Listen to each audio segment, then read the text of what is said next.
नमस्ते बच्चों। मैं आज फिर से आपका जो अध्याय 3 है उसमें एक टॉपिक है असहयोग आंदोलन। उस विषय पर चर्चा करने के लिए आपके समक्ष इस वीडियो के माध्यम से उपस्थित हुआ हूँ। आशा है कि आप घरों में अच्छे होंगे, सुरक्षित होंगे और अच्छे से पढ़ाई कर रहे होंगे।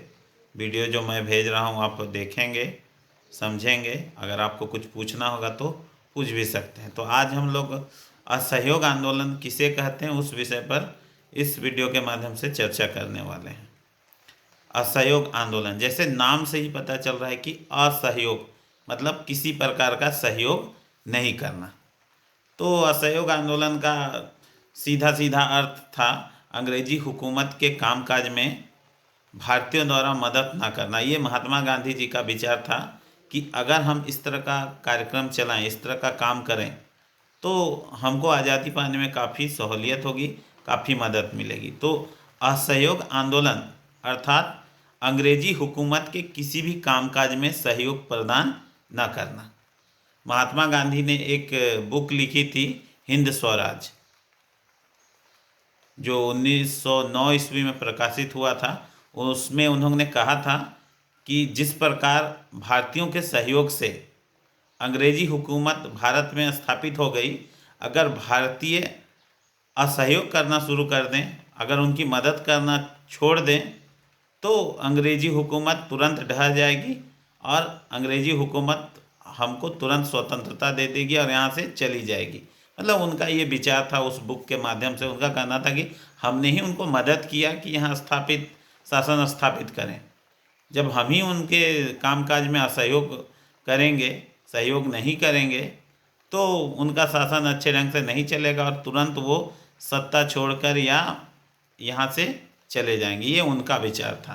तो महात्मा गांधी जी ने ही असहयोग आंदोलन की शुरुआत की, जिसको दिसंबर 1920 में नागपुर के कांग्रेस अधिवेशन में स्वीकृति दी गई। पहले तो लोगों के मन में ये विचार आया कि इससे अशांति फैल जाएगी, बहुत सारे समस्याएं आएंगी, लेकिन अंततः दिसंबर 1920 में इस असहयोग आंदोलन को कांग्रेस अधिवेशन में स्वीकृति दे दी गई और स्वीकृति दी गई और इस तरह से ये कार्यक्रम चला।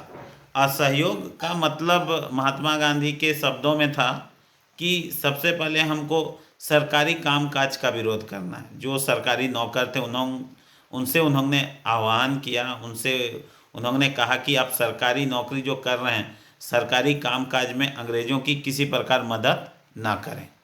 दूसरा जो था, महात्मा गांधी का कहना था कि जो लोग थे जिनको अंग्रेज़ों ने पदवियां यानी कि पद दिए हुए थे, बहुत सारे पद होते थे उस समय के, बहुत सारी डिग्रियां होती थी, तो उनका कहना था कि जिनको इस प्रकार का पद मिला हुआ है उसको सरकार को पुनः वापस कर दिया जाए।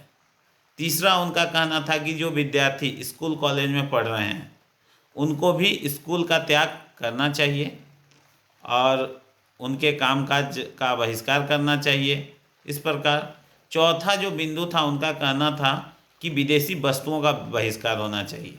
जितने भी सामान थे जो विदेशों से आते थे, तो महात्मा गांधी जी चाहते थे कि जो विदेशी वस्तु है उसका बहिष्कार हो और हम उनके कपड़ों का इस्तेमाल ना करें, उनके सामानों का इस्तेमाल ना करें।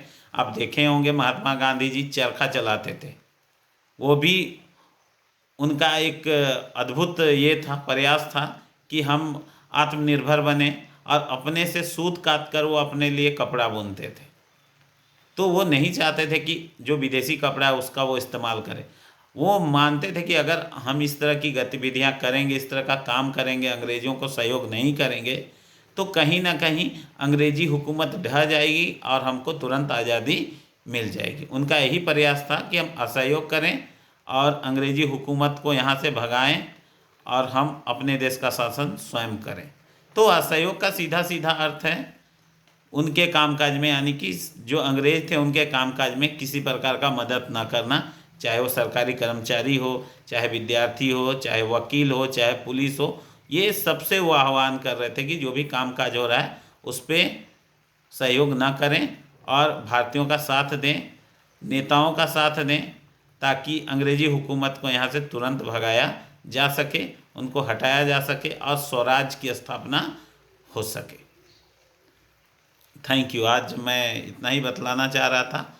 आप अच्छा से पढ़िएगा, सुनिएगा, और कुछ पूछना होगा तो आप पूछ भी सकते हैं। धन्यवाद।